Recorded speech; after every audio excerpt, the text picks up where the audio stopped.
गोड़ लगै छी। आइ एगो हम होली में बटगबनी हैया से बटगबनी कहै छी।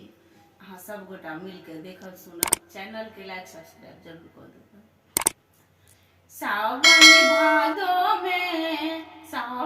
भादो में अभगला के चूबे बंगला। सावन भादो में अभगला के चूबे बंगला। सावन भादो में 10 रुपया पिया के कमैया। 10 रुपया पिया के कमैया। नथिया गढ़ब की छड़ब बंगला। सावन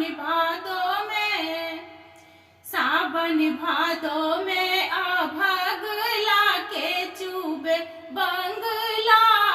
सावन भादो में 20 रुपया पिया के कमैया।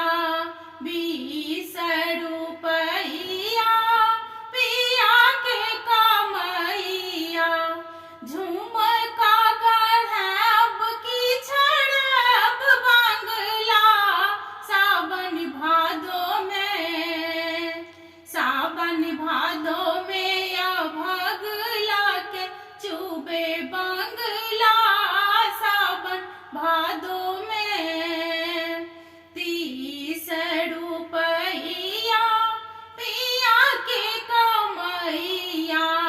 30 रुपया पिया के कमैया। होली खेलब की छड़ब बंगला। सावन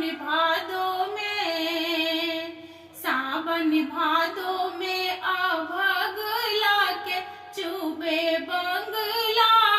सावन भादो में 40 रुपया पिया के कमैया।